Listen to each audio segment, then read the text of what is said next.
record for me. It's hard to hear my voice unless I speak really loud. Oh, okay. This is the part that you don't see on YouTube or, well, you don't actually see also on Around the Cabin. This is the behind the scenes. Behind the scenes. Behind the scenes. That's right. Rich and I are behind the scenes. Can they hear me? Yeah, Can they hear me? Oh, I can hear me. I think possibly they can hear you. Hopefully they can hear you. I mean, right now it's live on Facebook. So I now have an Alex Miller who's watching. I have hopefully a couple people that's watching. Ask them to watching if they can. Well, they got to go to aroundthecabin.com/campfire. You can't just be on Facebook, okay? You got to go to. Well, I mean, they could possibly hear me on your phone. Right. I mean, I do have an external speaker. I mean, if I flash the camera around and showed it to you, actually there is an external mic. I can't show it to you now, okay? I'll be like flashing the camera around and it won't work, okay? But trust me, there is. My question is, can the people on the phone hear me talking to you? Good question. Can those people who are in the room in watching me now on Facebook, can you see and well, you can't see, but can you hear Rich speaking? Can you hear Rich talking? Audio test 1, 2. Can you hear him now? Hear me now. Can you hear him now? Where I think I only got like a couple people watching, but let me see what I got going on here. T-Toilette has liked the video. T-Toilette says she can hear you. Oh, it's T. Okay, I know who that is. I know who she Alex is. Miller says he can, so that's always a major plus. Well, are you ready to start this thing? Yeah, did you pump the gas a few times first? This thing's really stubborn to start sometimes. Pull on the choke, pump the gas a few times, have that thing going. You need to put a new battery in it too. Going live. It's got the weak part in the starter, it's like.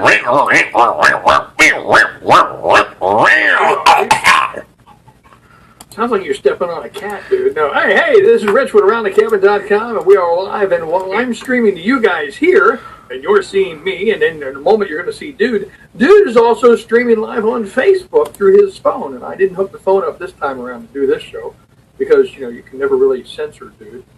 No, you can censor Dude, but unfortunately it just doesn't work. I'm pervasive, man. I'm kind of like that mold or that yeast infection. I'm there. Oh. I'm just there, okay? You can't get rid of me easy.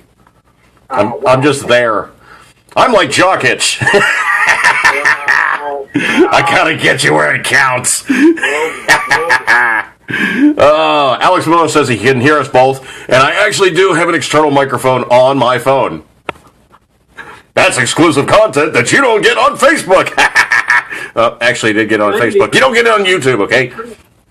It's exclusive content. I have an external microphone, but I have to wear it around my neck. Well, yeah, there's always that. Remember the links I was throwing you over on. You know what? There's a problem here, Rich. I haven't officially started. That's the problem. Beetlejuice. Now we're legit. Remember those links I was throwing you over on Skype that I was showing you, like, where you have like the splitter that plugs into your phone?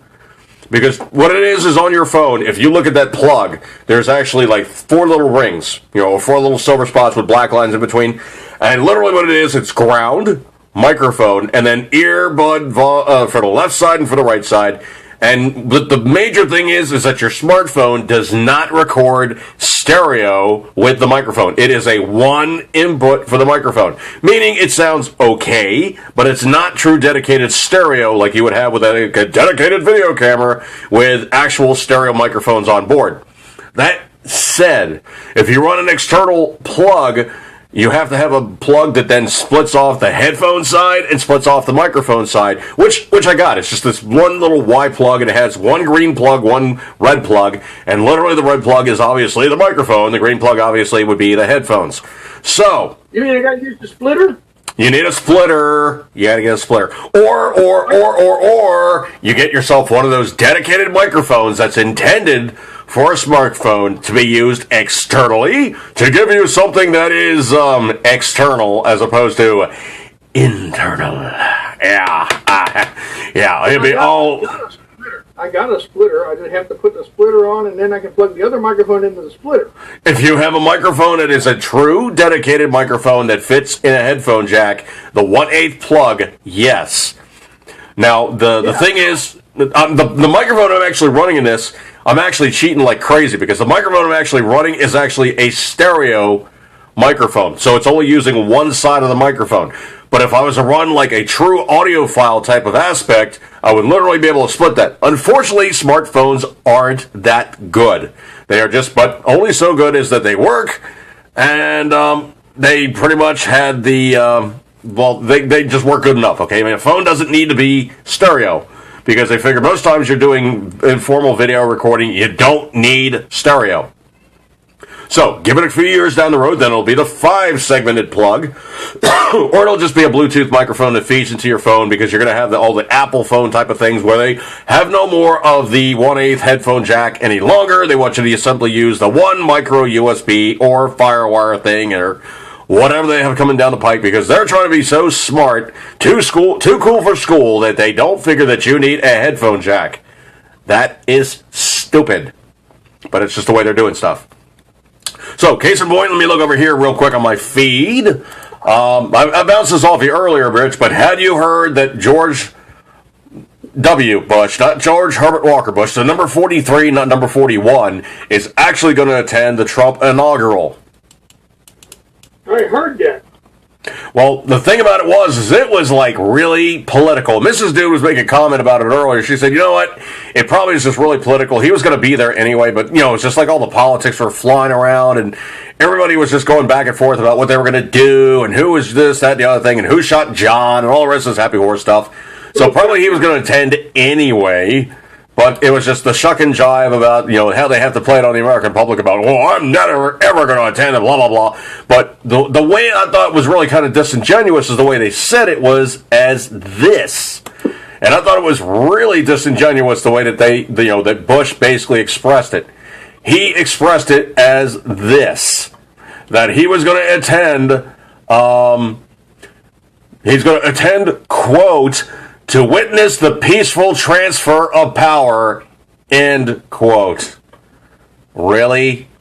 Really? Well, Bill and Hillary are going to be attending anyway, so they're going to have plenty of assholes already on standby. I don't think it's going to be a problem. There's going to be plenty of assholes to go around, no problem whatsoever. If there's a shortage of any political assholes, just look to their side of the booth, and you'll have Bill and Hillary going, hey! Folks, if you want to see something really, truly scary, scroll down from my video where it's currently running on my Facebook page. Look down and see Bill and Hillary.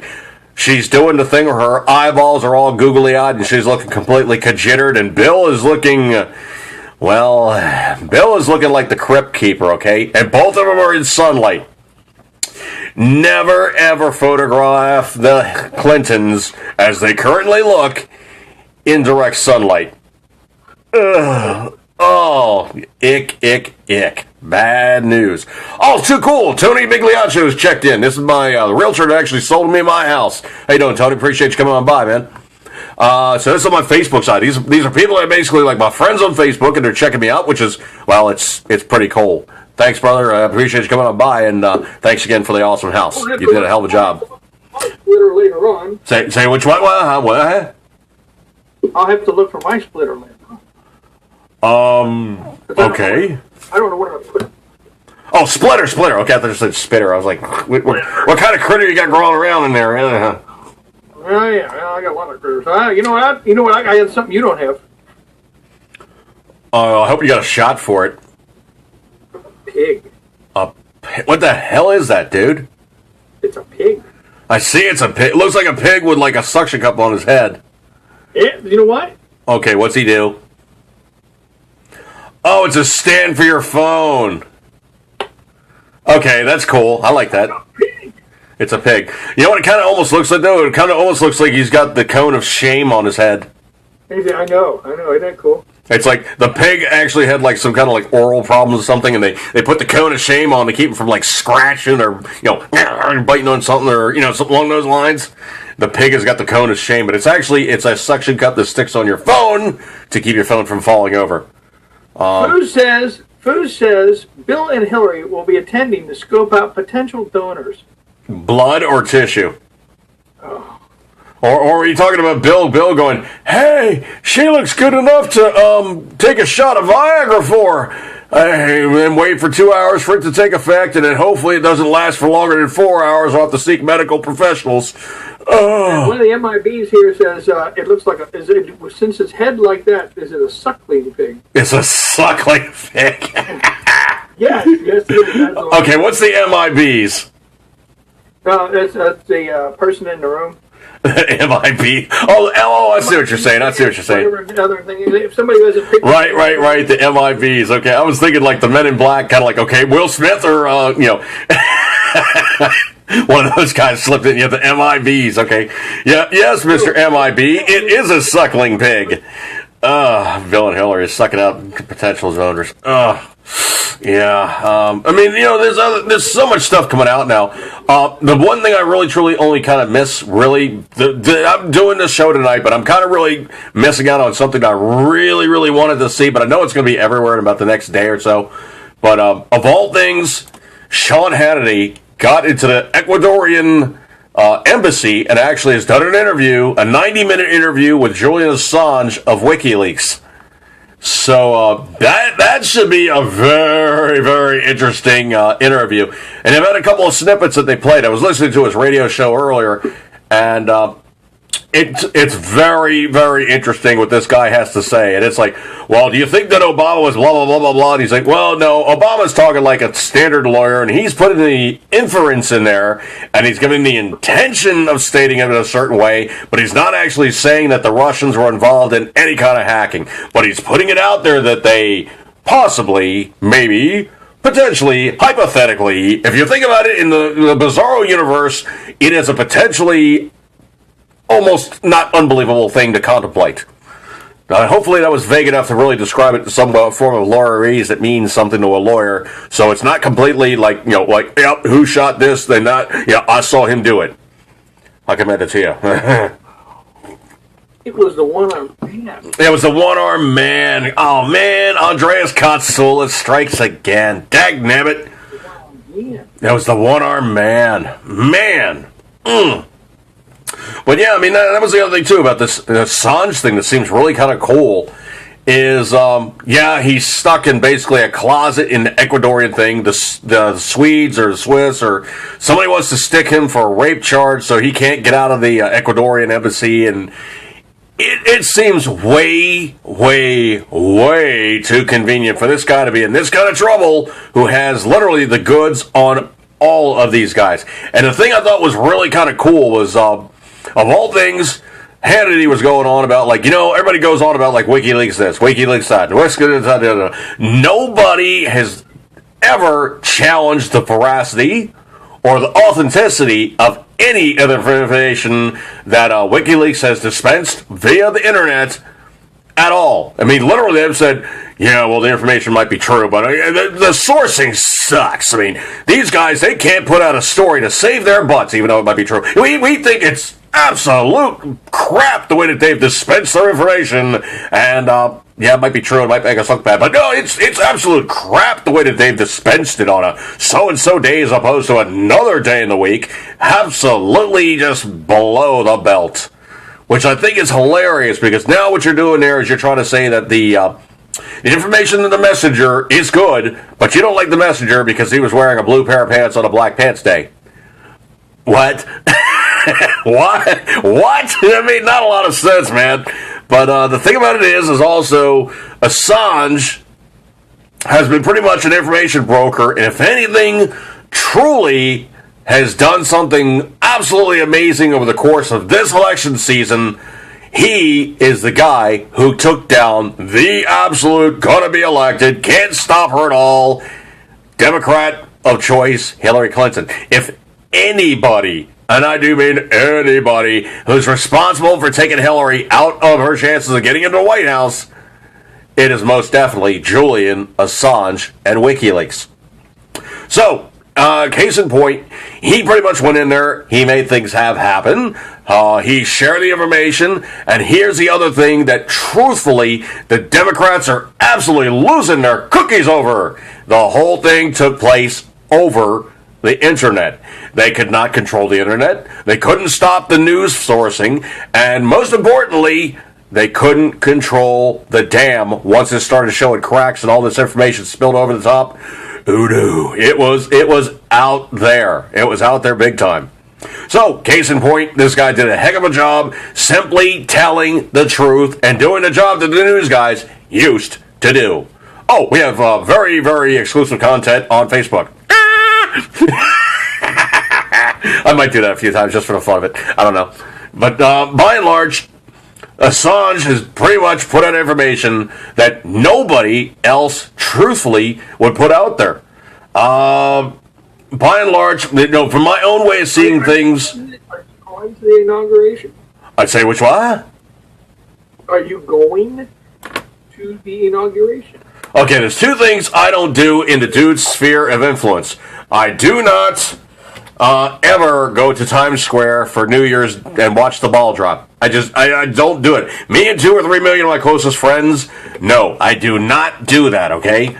Very simply put, I will never ever stick myself in a crowd of that size. And also, if you want to talk about severe style levels, depths, breadths, and way, way, way deeper, thorough, completely invasive forms of anal probing than any form of gray alien would perform on you, that is exactly the kind of treatment you're going to get to attend any kind of inauguration. So, no, I am not going to attend an inauguration. I probably might watch it like later on TV. I don't even know if I'm going to watch it real time, okay? I mean, case in point, dude's going to be in. He's going to say this, that, and the other thing, put his hand on the Bible. Yes, I do affirm and contest. I defend. Okay, thank you so much. High five the Bible and walk away. Pretty much that's...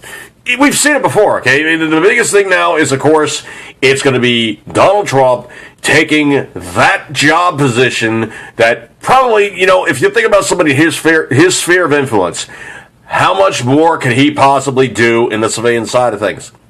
Now, I've heard it said that pretty much you need somebody who's an absolute arrogant, unbelievably loaded with hubris prick to become president of the United States.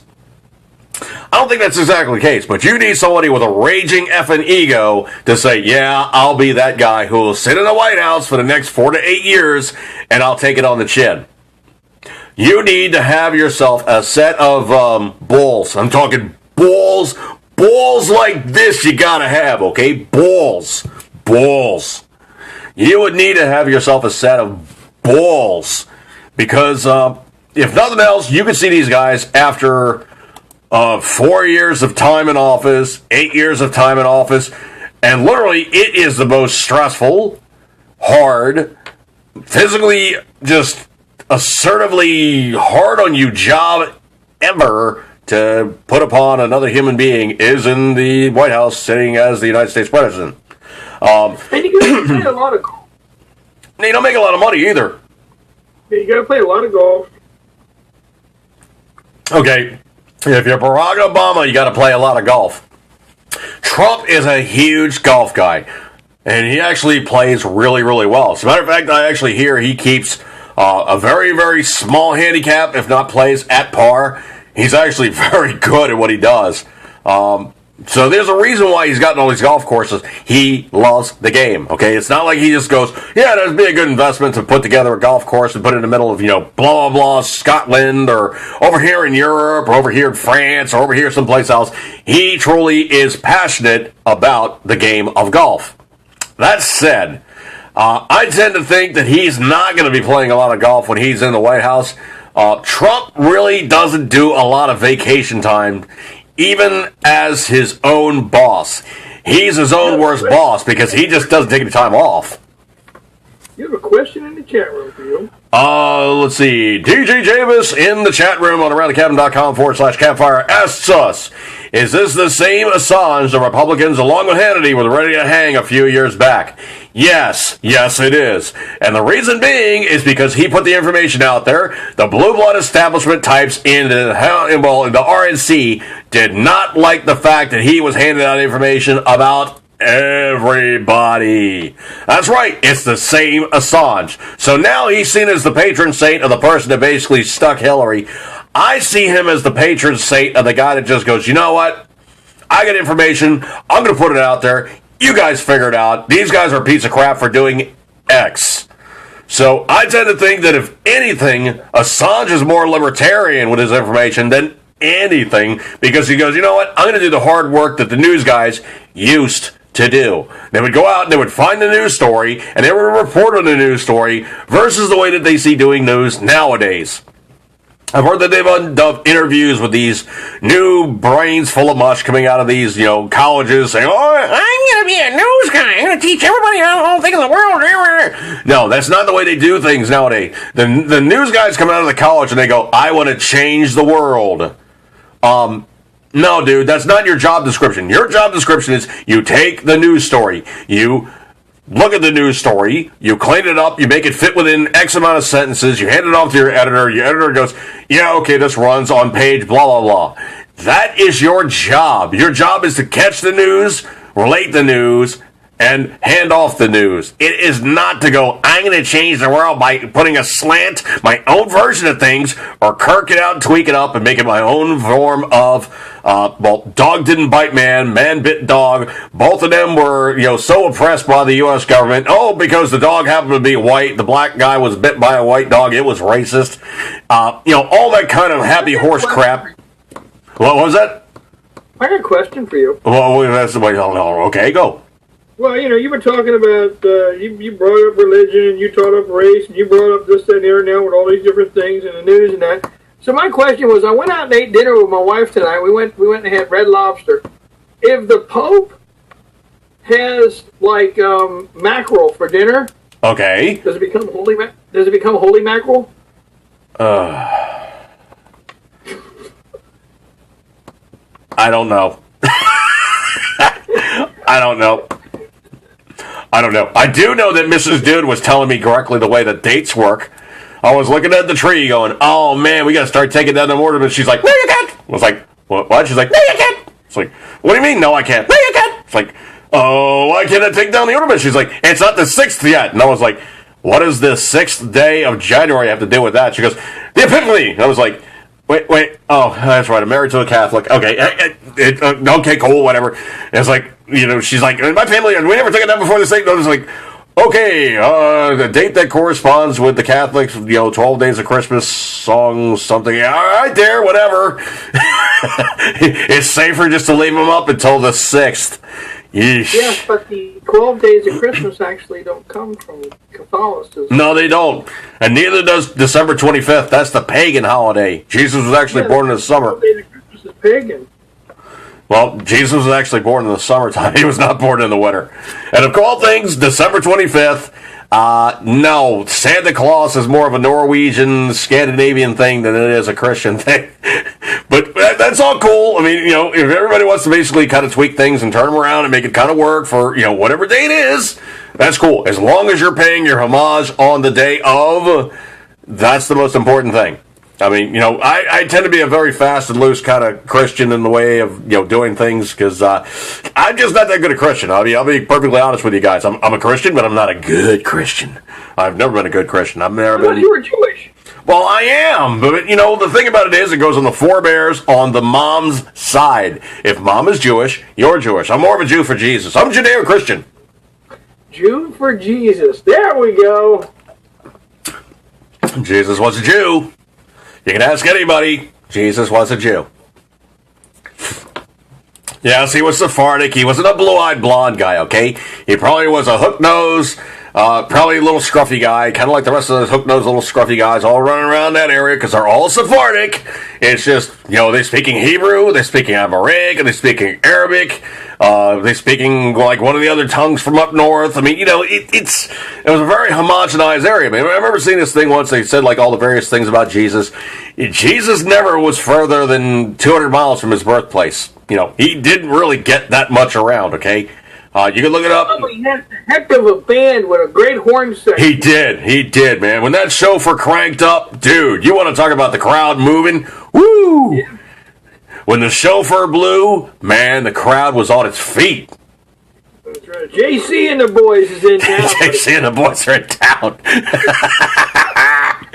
Oh, right. Alex Miller put something really kind of cool over on Facebook. All of us sin have fallen short of the glory of God. Indeed, brother. Indeed, we all have. All right. So let's not get on the religious thing. But I do have a question for you tonight. Oh, holy mackerel! Yeah, we're not getting on the religious thing.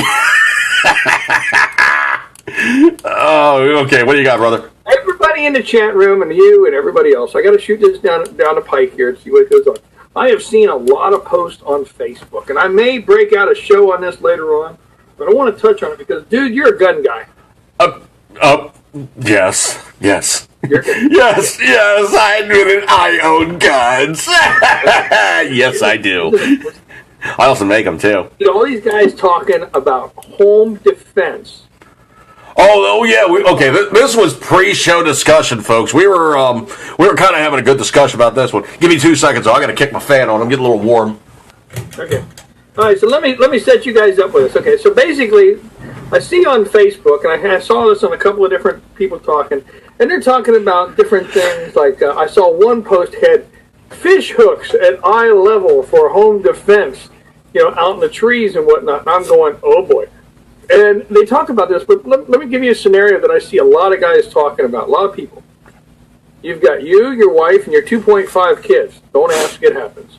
Anyway, because that's the way they count it, 2.5 kids. I never have seen a 0.5 kid, but I'm going to take it for by chance that they're out there. So the guy says, yeah, I've got guns at this window and guns at that window, and I can see this, and out back I've got this, and blah, blah, blah, and all this stuff. And I'm thinking, dude, how are you going to cover, with you and your wife, all of the windows and the doors and somebody coming down through the roof? And what if you're on the second floor apartment? Somebody might be breaking a hole through the ceiling below you or coming up through the basement. So I see all these people talking all this crazy stuff back and forth. My question is, why don't you plan on falling back to somewhere better defensible or get a group of people? Well, there's always the other thing, too. You always have the one problem, no matter how well enforced or how reinforced or how basically you're stuck in your little hovel of unbreak-into ability, sometime you gotta sleep. You and I both know this. We've both been there. You gotta eat, you gotta sleep, you gotta go to the bathroom, you gotta have downtime. Absolutely, dude. I mean, if nothing else, you know all about the 15-minute power nap where you pretty much are just like, all right, dude, I'm ready to rack out, man. I'm really kind of dragging ass here. It's like, dude, you snag out and you snag out for 15 minutes, and I'll catch you, and then I'll snag out for 15 minutes. And literally, that's sometimes the only way you can function. Of course, there's always the classic trick about the hot sauce, or like the wad full of tobacco, the wad full of coffee, or any of that stupid stuff. When you get to a certain point of fatigue, you are going to sleep. I mean, it's just case in point. You are going to sleep.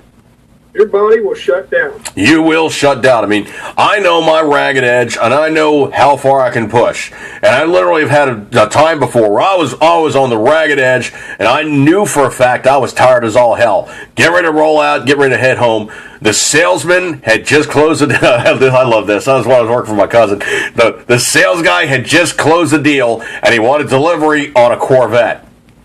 So the Corvette was going to be delivered not close. I mean, I'm talking like hours away. And the guy was like, yeah, man, I arranged for the car to be delivered. That's the other thing. And I was about ready to tell the guy, pretty much, I was about ready to tell the sales guy, you're number one, dude. But being the fact that, I was working with my cousin, and I wanted to keep up the good impression with this dealership because we had the contract. I mean, exclusive tow contract with these guys, and they were good business for like dealer exchanges and long distance tows and pickups and all kinds of other stuff. I mean, they really used us all the time. So it was guaranteed work. We had a really good contract with them, and I didn't want to burn any bridges. I was like, okay, I'm really not happy about this last minute thing, dude, but I will take this Corvette and I will deliver it to the customer. So literally loaded this thing up, dollied up, all four wheels off the ground, perfectly, ready to rock, get the address of where it's going to. And I'm thinking to myself, You're going to be down the road. You're going to be down the road. You're going to drop this thing off. The guy's going to accept the car. You're going to be heading back. You are going to be hurting bad. So literally, I'm coming back. I'm probably about 3 hours or so from home, and I'm like, okay, this is not going to happen. I'm going to drowse off, and I'm going to wind up, running into a guardrail or driving off a bridge or something stupid like that. It's just not worth it. So literally, what I did was I pulled in one of the rest stop areas, found a dark area, parked the truck, got myself as comfortable as I could, and literally racked out for 1 hour with the alarm set. That was literally that's a little bit amount of time as I could put myself down for it. That I know I would be up and able to drive, and probably scrumbled as all hell. Bereft of jet lagged, call it what you will. But scrumbled is an old phrase for me and my friends. But jet lagged as all hell, driving late at night in the dark. With not much sleep, except for the fact I basically taken and knocked off the edge of the fatigue where I could actually function yet again. And sometimes you got to do that, man. You got to grab the power nap because you literally just cannot function any longer. And you got yourself right at that ragged edge of, I am going to flip out and crash bad. And one of my bosses at a former workplace did do that. He ran himself so hard that he literally flipped his truck numerous times, had to be extricated by the rescue squad, almost lost one of his legs because he was so imprisoned in the vehicle. They didn't think they were going to get him and his leg out at the same time. But he had a long, slow recovery, and I said to myself, you know what? Seeing this as a life lesson, later in life as a civilian, this is stuff I am not going to do. If it's coming back to a situation where I need to rack out for about an hour to save my own bacon, I am going to do that. It's just not worth crashing out to say, I drove for 12 hours straight, and then I drove for another 6 hours straight, and I drove for 3 more hours straight, and by the time I got back home, I was completely insensible, but I made the trip. That's stupid, okay? That's utterly stupid, and it serves no purpose whatsoever. Grizzly says he flipped a car once. Jeb Bush was the 0.5% kid? I don't get it. 0.5 kid. I don't get that one there, DG Davis. Jeb Bush, 1.5 kid. The half a kid. Okay, half a kid. Okay, gotcha. Gotcha. No child left behind. But I mean, also the other thing, too, is also the thing about the fish hooks, okay? Let's think tactically for a second here. You know about tachypsyche when you're in the middle of the S, and I do mean like the big S as an S hit. When the S hit comes down, are you thinking clearly, or are you just thinking protection mode, save your bacon, survival, whatever is going to happen next? You're thinking only about the next quarter second ahead of any part of your existence for the long view, correct? Yeah. And you've been in the worst of it. I mean, literally, you've been in the worst of it, pinned down, catching rounds from all different directions. You've seen the worst of the worst of the worst of the worst. You are not thinking tactically when you're in a situation like that. So that thing about hanging fish hooks, you'd probably be your own dumbass to go running back into your own fish hooks and get all hung up in your own trees going, oh, crap, this is not good. And now because you're all hung up and you have your web gear and everything all hung up and you're all hung up with these things stuck in all over your body, you then go, okay, I now have to extricate myself. Okay, you're now trying to extricate yourself. And dude didn't even say what he hung it with, okay? But if he was going to be smart about it, he'd be hanging it with some very, very, very serious monofilament, at least 50-pound test, okay? That is not going to break easy once you start flailing around on it. Eye level. If you've got fish hooks hanging at eye level, you may not be able to see now. Oh, I didn't catch the eye level part. Yeah. Oh, dude, no. Wow. These pitfalls, these pit traps, that might be the only way. You turn around and yell at your kids, run! And they turn around and run. And hopefully they're below the hooks. They run right into the pit trap. You never know. Or if it hits you at eye level, what's it do? Hit them at scalp level and basically starts ripping their heads up? Oh, boy. Yeah, I mean, there's a lot of really bad juju you can do to yourself when you start thinking along the lines of, like, I'm going to make things hard and painful. You can make things hard and painful on yourself. How many times have you seen the guys, they lay out the stuff for the landmines, and they put up the signs on your end, stay out, stay out, stay out. Right? The enemy doesn't get that notification, but you get the notification, stay out. Why? You don't want to go running through the landmine field. If nothing else, you don't know the pattern. Right. And trust me, when the bullets are flying, people are not going to be thinking, okay, 2 to the right, 1 to the left, you know. They're thinking, hi, diddle, straight up the middle, kablooey. Okay, Jones just went airbound. Oh, let's just say, we don't want to go down to his track again. Let's jog right, and hopefully we don't hit one ourselves. Well, there goes Smith. Crap. Lieutenant's going, let's retreat with a 2x2 formation into this idea. Kaboom. Okay, Lieutenant's in trouble. Top, what do we do? And Top's going, let's just go back out, use the same footsteps, and we're going to find ourselves another path of travel that is not through the minefield.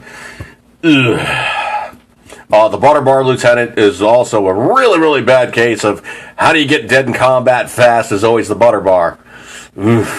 Yeah. Friendly fire sucks. Friendly fire sucks.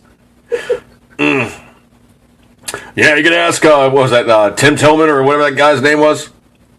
Which one? Tim Tillman, the guy that basically was like the football player, became Special Forces and got waxed over in the sandbox. Yeah? He basically got nailed by friendly fire. Yeah. And now I'm almost wondering if it wasn't friendly fire. I'm almost wondering if it was another guy basically with an axe to grind. Because the story really kind of was like lift the rug, sweep. It seemed a little too cut and dry to me. Well, you know what? Pat Tillman, that's what it is. Thanks, Chris. Pat Tillman, and thanks, Foos. When your mouth overrides sometimes things happen. Well, I think also what it was is also you have the ego of a football guy who's now become a special forces guy. He's a badass, okay? He probably came in there as a badass because he was already in shape from being a football player. I'm not saying that the basic training wasn't easy for him, but I will say more than likely he probably was screaming through the PTs and going, all right, guys, come on, let's keep on going. He probably was the guy that could actually do that stuff and make it look not easy, but make it look like I've just done it way better than you could. That's the kind of guy that probably can make people just a little bit not happy to be around him. They assassinated him, Grizzly says. Yeah, I'm kind of wondered about that myself, brother. It really seemed a little hinky.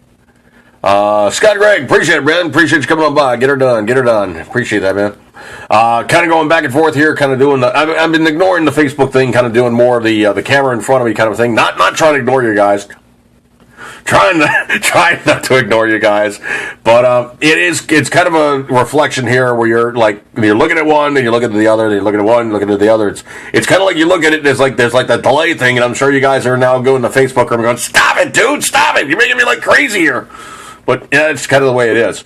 And Rich has actually done that too, where it's like he has like his one camera set up, then he has the camera phone set up that's actually feeding into Facebook, and he's gone back and forth trying to coordinate as to which one do you talk to more, which one do you talk to less. Is it impolite to look at one and not the other? And then, you kind of have that kind of which way do you go kind of a thing. Truthfully, what I need to do is I probably need to actually set this thing. Stop that, Rich. Oh, here's a good one. He's doing that head bob thing. Hi, I'm Rich with around the cabin. Now that you're sick. Looks like a pigeon with a bad case of muscle twitches. Oh, that's real cute, Rich. That's so much better. Thank you, sir. Yeah. That is so much better. Appreciate it. Just flip this camera 180. Sorry. So anyway, to get back to the point of order, sometimes it's just a little disorienting as to which one you actually speak to. I make you feel like we're watching a show in an elevator here. Yeah, exactly. You have Rich in an elevator. Actually, when I get in the elevator, you can ask my wife. I face toward everybody. He's just looking at him like, you better not touch me. I walk right into the elevator and just stand there and stare right back at them all. Then, of course, there's always the classic one. Is if you have the fart sound effect on your phone, you just walk in the back of the elevator, just they're all like, okay, that's the new. It had to be the new guy. The new guy was definitely one that floated the air biscuit. That was the new guy.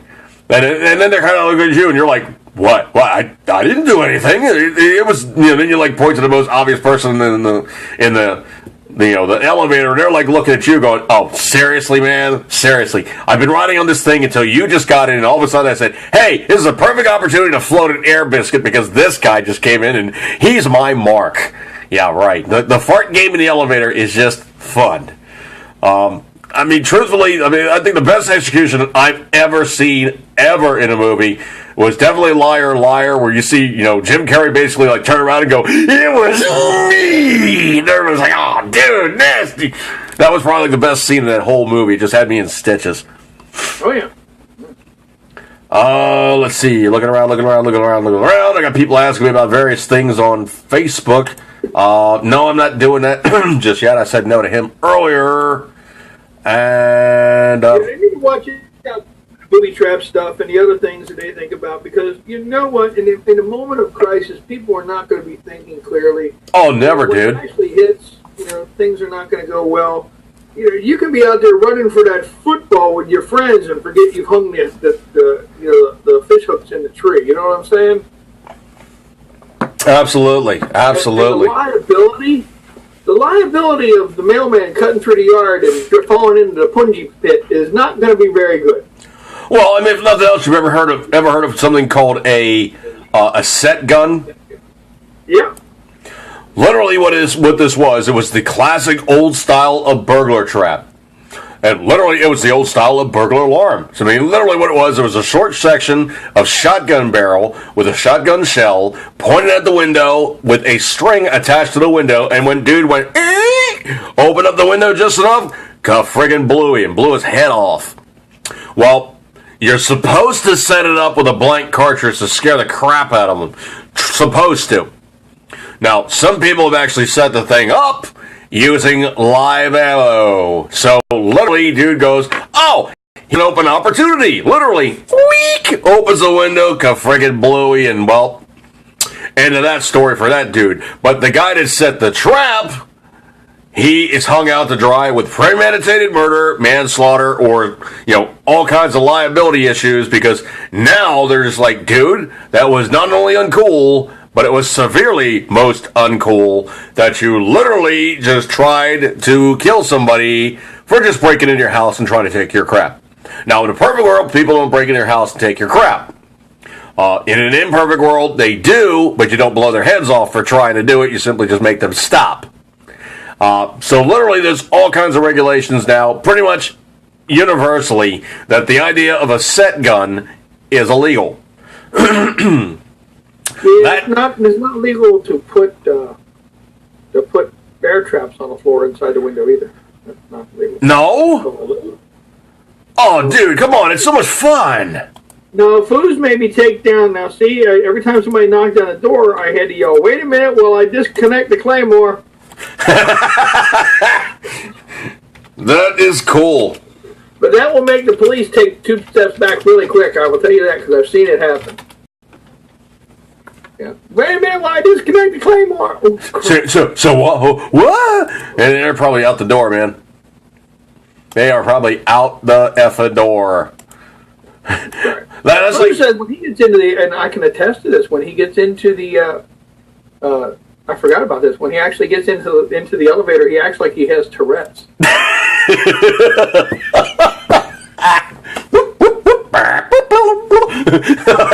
I like that. That's good. I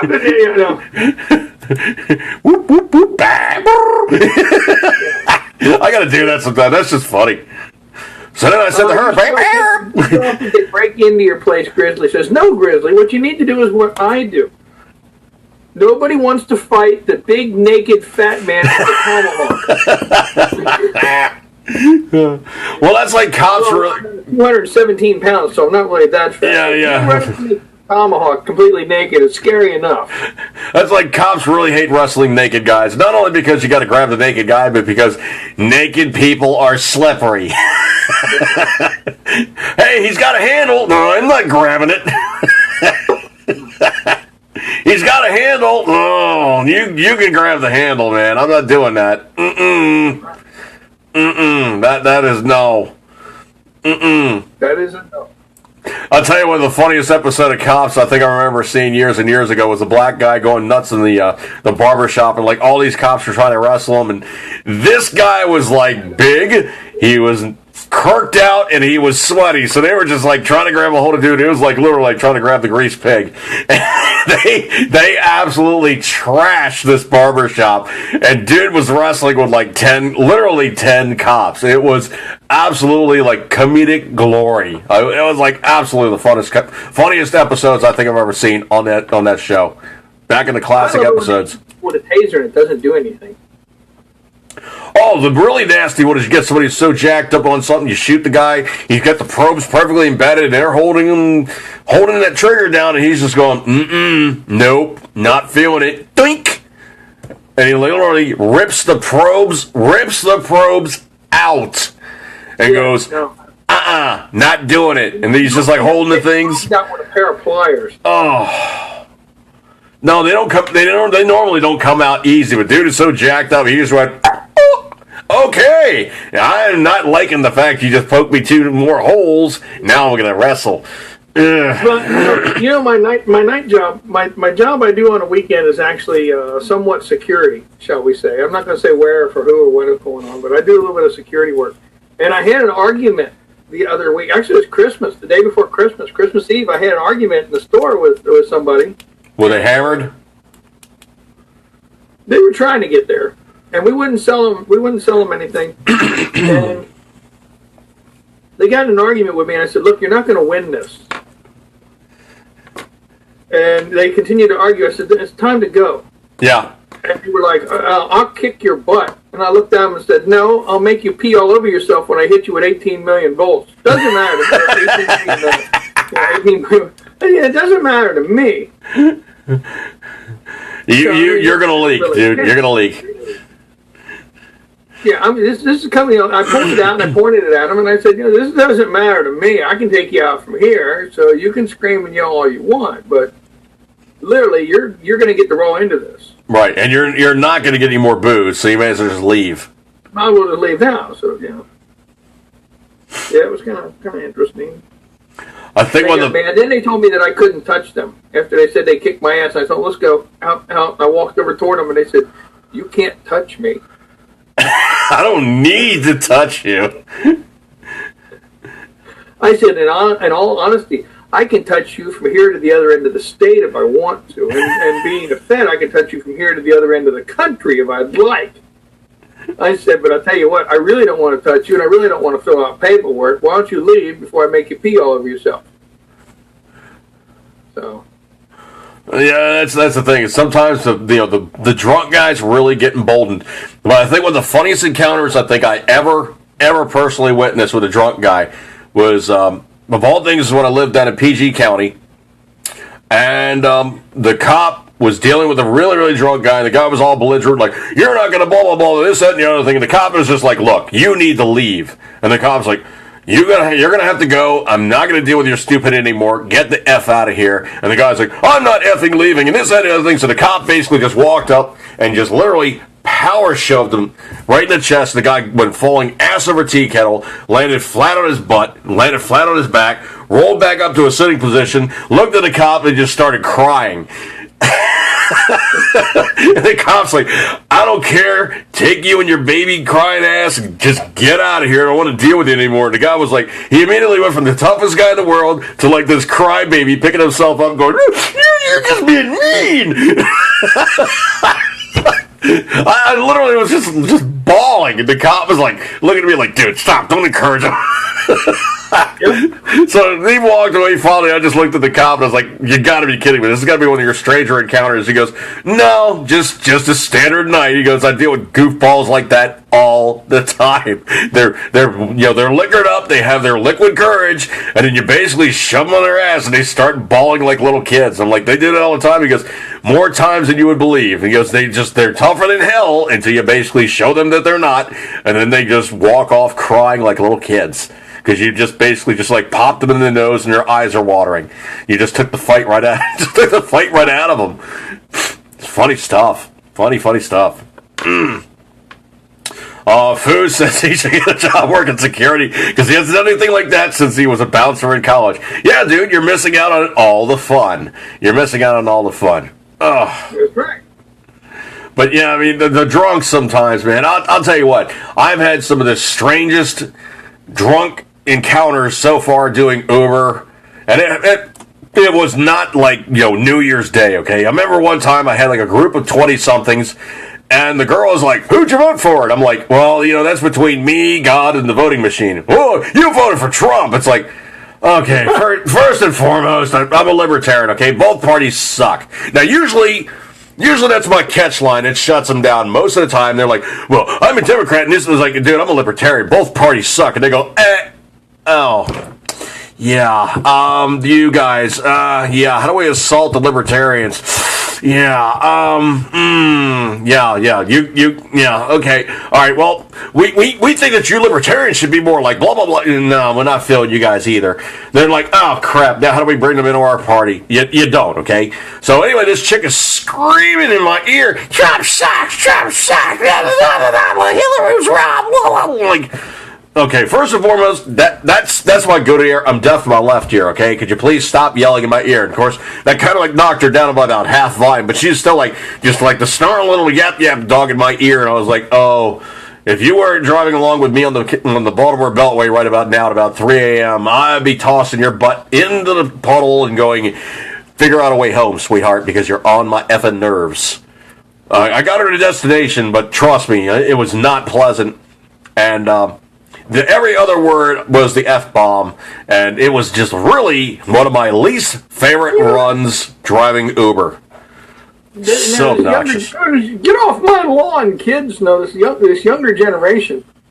Well, we talked somebody out of one of the places I was at, and they turned around. This was near Christmas. No, it was more near. It was near Christmas. And we tossed them out. You're done. Get out. They left. Then when they went out the door, they turned around and yelled, "F Trump." and we all looked at him like, what? What does Donald Trump have to do? Right, with your stupid drunk butt. I don't understand this one. Yeah. Okay. Whatever, man. Have a good night. Yeah. So it's some of the comments that come through, but these. My other thing that I guess I want to touch on real quick here before we get out of here, with you being a gun guy and everything. You and I both know, other people in the room, food's included. You can have some really awesome firepower. Oh, absolutely, really dude. Absolutely. You can have really awesome ammunition to go with that firepower. Absolutely. You can have 10 or 20 really awesome guys with that firepower. The moment a bigger, better armed group comes up, you're in big trouble, dude. Oh, absolutely, man. Absolutely. These guys who talk their stuff about the government, talk their stuff about this, that, and the other, and I'm going to fight for what I have. Yeah, until they show up with an Abrams. Well, actually, there's the ultimate equalizer. You're talking smack, you got your tank, here comes the A-10 Warthog. Mm-hmm. And the thing about it is, the A-10 Warthog, you really don't hear the A-10 Warthog. You hear bang, bang, bang, and then 5 seconds later you hear because it just shot the hell out of you from about 3 miles away. And when it comes down to it, there is nothing in the air right now that could possibly F up your day faster than an A-10 Warthog. But what I'm getting at is, even if you're set up at your house and you've got your little bunker and this, that, and the other, it's only yours as long as you can hold it. Well, I mean, it's on loan until, the bigger, better guy comes along and goes, I'm just going to own this now. Thank you. Yeah. Right. That's it. Yeah. No, we can big blue 80. You know what? We can't all... Grizzly, I identify as an A-10 Warthog. That's it, man. I'm triggered by 30 Mike ammunition. I'm triggered. Can I get a Moab drop over here? Oh man, I think one of the funniest things I ever read in the Soldier of Fortune magazine was the Brits in Desert Storm 1, the latter part of it. We dropped to Moab, and you hear the radio break, and it was like, okay, the Brits are talking. The bloody Yanks just nuked the effers. Anybody who's ever seen a Moab go off, it is literally, it looks like they just took a C-130 and they literally just rolled a shipping container out the back. It is literally a 28,000-pound bomb. It flies out the back of a cargo plane, and it literally has the flying characteristics of a semi. That said, once it hits something, oh my. Well, it is the largest. Wow. It is the largest non-nuclear bomb that we have, and it's designed to go off about 4 feet off the ground.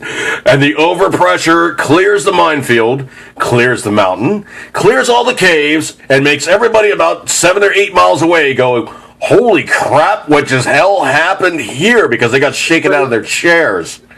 But if you're closer, it literally will shatter your organs and bones in your body. They are ridiculous. The concussion wave that comes through that will literally tear your flesh from your body and literally explode your bones. There's also the one about sucking your lungs out through your mouth. Well, yeah, dude, yeah. There's all it's. I mean, the things that happen to you if you are close enough to this is not good. It's not one of those open your mouth and close and plug your ears kind of. No, it stops working. Not gonna matter. No, it's like standing underneath the Saturn V with a set of earplugs, going, "I think I'm protected." The whole thing I'm getting at here is, if somebody really wants what you've got, what's to stop them from, standing off, hundreds of yards while you're out there digging in the potato patch and getting you with a 270? Oh, even then, dude. There's nothing. You can only hold it as long as you can, and you've got to have downtime. You've got to have sleep. I love some of the comments they make and the ideas they come up with, and I'm all for protecting what's yours. But at some point, you're going to have to drop back and go, you know what? Let them overrun it. We'll take it back later if we can. Or don't keep all your eggs in one basket. So if they do overrun it, you can get out of there and then come back to get your stuff later. They can't find all the stuff that you have buried everywhere. They physically can't. They could try. But most of the time you have the brigands who are raiding a place, they don't want to hang out. They want to grab and they want to go. They have their own base of operations. And if they're spending all the resources trying to take over yours, they're going to seek a quick resupply and get the F out of Dodge. Now, if you go ahead and stock your place up, put the guns here and the ammunition there and all this good stuff and everything else there, what happens when somebody breaks in while you're doing some trading, or somebody breaks in while you're gone somewhere? They got your stuff. They got your stuff. And you come back to empty baskets. You come back to empty baskets. Basket, man. So, yeah, I mean, that's the other thing, too, is also the case of the absolute severely secured fortress. No. No. Until somebody rolls up with a bulldozer and decides they want it. Yeah. I mean, it's very hard to shoot through a bulldozer blade. Yeah. Yeah. Yeah. Doesn't work very well. No. Doesn't work very well at all. Well, you remember that one guy that basically built the killdozer? The only reason why they stopped him is he overheated the stupid thing. Right? I forget the guy's name, but he literally took a dozer, put a whole bunch of concrete, like he literally built almost like the sarcophagus like they dropped on top of Chernobyl. He built this concrete and steel sarcophagus that went over the actual unit itself. He climbed in, and it was all built up, and he dropped it that last 2 or 3 feet, boom, on top of the thing. And he's driving around with this big concrete thing on top of his dozer, and the cops are unloading in it, and they got zero penetration. They got zero effect, and dude's like sticking out a rifle through a hole, squeezing off rounds. He literally had like cameras and like TV sets inside the thing, so he had like closed circuit television to literally show where he was driving this thing. And then in the execution, it was a good idea, but he kind of forgot the most important thing of all is that, well, gasoline or diesel engines sometimes need to cool off because airflow being paramount, you need airflow, and he kind of forgot about that part. So the thing overheated, basically died, and he was like, I'm not going to get taken prisoner. And I'm like, we got to get this guy. Bang. Okay, let's just wait for the next 5 minutes to see if anything happens. And they're like, okay, nothing's happening. Well, we know what that last shot was. Yeah, he took care of business. And it's an entertaining story, and dude was like rebel without a clue, and he made some damage and did some things. That's kind of like remember that guy that stole the one tank from the reserve unit in California, was driving over cop cars and stuff. Yeah, that one was interesting until he drove it over the Jersey barrier and got it high centered. How do you get a tank stuck on a Jersey barrier? He managed. And then proceeded to try to figure out how to keep the hatch locked when the cops are just like, oh, this is how you unlock it, because I'm an ex-Army guy. I know how to open a tank hatch. Yeah. Or the problem is you just shoot down into one of the slits or into the tank hatch and let it ricochet around until it finds something. That works too. Yep. That works too. All right. Well, dude, we're down to the last minute, so how do we get hold of you? You can find me on Facebook as Do Jerky. You can find me on Twitter as the 80s PCC. So it's 80SPCC. You can find me on YouTube as 80s Podcast Channel. You can find me also here on Around the Cabin. I host here once per week, and if you wish to endeavor yourself upon the rest of Around the Cabin, you'll find all kinds of really kind of cool stuff. It ain't just me here. It ain't just Rich here. There's a whole bunch of other talent, all kinds of cool stuff, and by and large, it would behoove you to use the stuff that we have here versus the video pablum that you find on normal broadcast television, because it might be entertaining, but it's not going to teach you anything. It's called video pablum for a reason. By and large, I find myself looking at television less and less and going, ugh. It's just, ugh. Hey, Rich. Hey, don't forget to vote for us. Top don't forget. Top Purple websites. Don't forget to vote for us. Rich, what's your opinion on Arnold Schwarzenegger on The Apprentice? Well, I've never watched it because I don't watch television. Major plus. But there is actually a perk, though. From what I understand, Trump used to say, you're fired. Well, you know what Arnold says when he says that you're done with it? No, what? You're terminated. Does he? Yeah, he's got catchphrases. Ew. Well, there's a couple of things that he says in every movie. Get to the chopper. Get to the chopper. Get to the chopper. Take my hand. Take my hand. And pain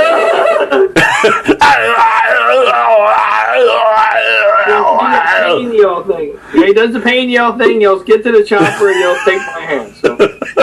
Take my hand if you want to leave.